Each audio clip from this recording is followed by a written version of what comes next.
हाय, मैं हूं शोभित त्यागी Bollywood signal dot com से। आज हम बात करेंगे रिसेंटली रिलीज हुई मूवी वॉर 2 की, starring Hrithik Roshan, junior NTR and Kiara Advani. कैसी रही ये मूवी, आइए जानते हैं। कहानी की शुरुआत होती है कबीर से, जो रो का एक एजेंट है, जो एक ईमानदार एजेंट है और देश के लिए मर मिटने के लिए तैयार है। लेकिन इस बार वो कर्नल लूथरा की जान ले लेता है और देश के खिलाफ चला जाता है। कर्नल लूथरा की डेथ से सब शॉक में आ जाते हैं और पता करने में लग जाते हैं कि उसकी जो हत्या है वो किसने की है। एजेंसीज जो होती है वो कबीर के पीछे पड़ जाती है और साथ में एक और पर्सन होता है जो कबीर के पीछे पड़ जाता है और उसका नाम होता है विक्रम।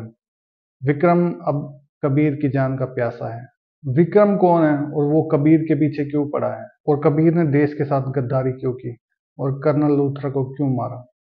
इन सभी सवालों के जवाब आपको मिलेंगे जब आप ये मूवी देखोगे थिएटर्स में जाकर।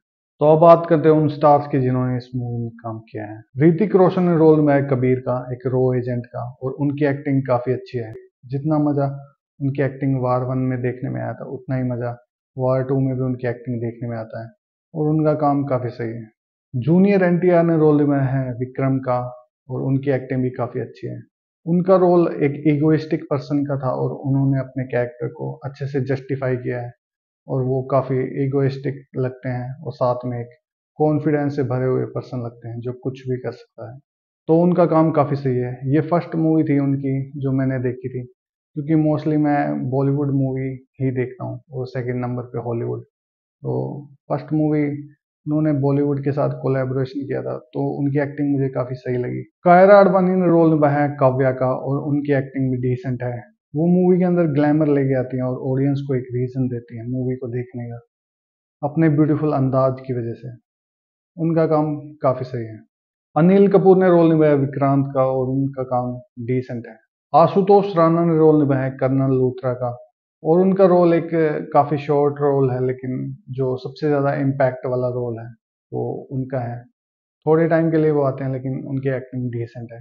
केसी शंकर ने रोल निभाया है गौतम गुलाटी का और उनका रोल जस्ट एवरेज है। तो अब बात करते हैं मूवी के डायरेक्शन की। मूवी को डायरेक्ट किया है आयान मुखर्जी ने और उनका डायरेक्शन काफी अच्छा है। इससे पहले हमने उनकी एक मूवी देखी थी ब्रह्मास्त्र, उसके अंदर भी उनका डायरेक्शन काफी सही था और इसमें भी उनका डायरेक्शन काफी सही है। लेकिन मूवी की जो स्क्रिप्ट है वो कमजोर है, इसकी वजह से उनका जो डायरेक्शन है वो ज्यादा सपोर्ट नहीं दे पाता। तो अब बात करते हैं मूवी के म्यूजिक की। मूवी का म्यूजिक दिया है प्रीतम ने और मूवी के अंदर दो गाने हैं, जनाबे आली और आवा जावा। मूवी के जो गाने हैं वो काफी अच्छे हैं और जब भी मूवी के अंदर आते हैं तो सुनने में काफी अच्छे लगते हैं।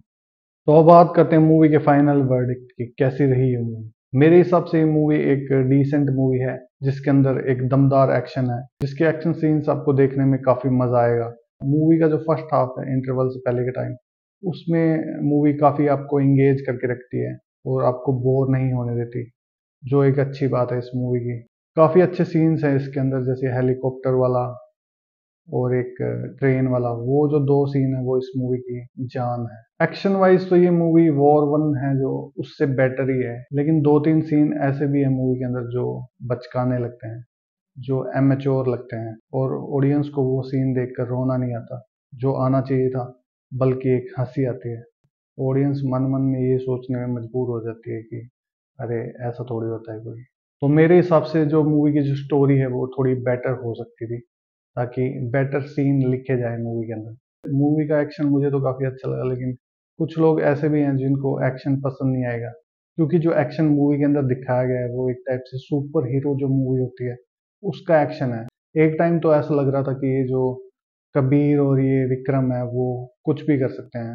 वो चाहे तो स्पाइडरमैन को भी बचा सकते हैं, थोर को भी बचा सकते हैं, किसी से भी लड़ सकते हैं, मरने का नाम ही नहीं ले रहे। एक और नेगेटिव पॉइंट मुझे लगा इस मूवी का, वो ये था कि इस मूवी के जो दो गाने थे उनमें से एक गाना था उसको छुपाया गया था।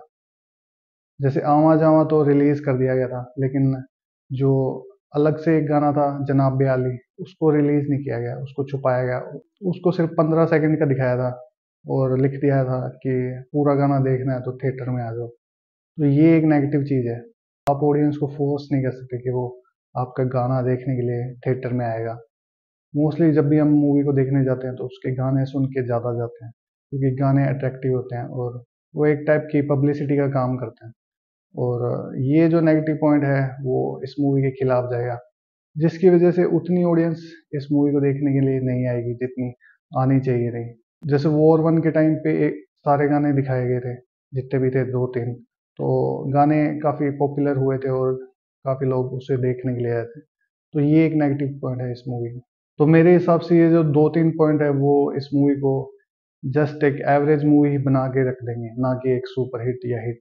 एक और नेगेटिव पॉइंट मुझे अभी याद आ रहा है, और वो ये है कि मूवी जो रिलीज की गई है वो काफ़ी लेट की गई है। जैसे 2019 के अंदर इसका पहला पार्ट आया था, तो 2025 के अंदर इसका दूसरा पार्ट आया, मतलब लगभग 5.5 साल बाद। मेरे हिसाब से अगर आज के टाइम में किसी सीक्वल वाली मूवी को सक्सेसफुल होना है तो उसको स्टार्टिंग के जो 2 साल या 3 साल, मैक्सिमम 3 साल, लेकिन वैसे 2 साल के अंदर अगर उसका सेकंड पार्ट रिलीज कर दिया जाए तो उसको ज़्यादा लोग देखते हैं एज कम्पेयर टू ऐसी मूवीज़ को जो 5 साल बाद ही रिलीज हो रही है, 5.5 साल बाद। तो ये भी एक नेगेटिव पॉइंट है मूवी का। तो ये जो 4 पॉइंट है, जैसे poor story, late release, irritating scene, not showing the second song Janab Aali, ये इस मूवी के जो अगेंस्ट में जाएंगे। तो इस वजह से ऑडियंस इस मूवी को उतना ज़्यादा नहीं देखेगी जितना उन्होंने वार वन देखी थी मूवी। तो मेरे हिसाब से ये मूवी जस्ट एक एवरेज मूवी बनकर रह जाएगी, और मैं इस मूवी को दूंगा 5 में से 3 थम्स अप।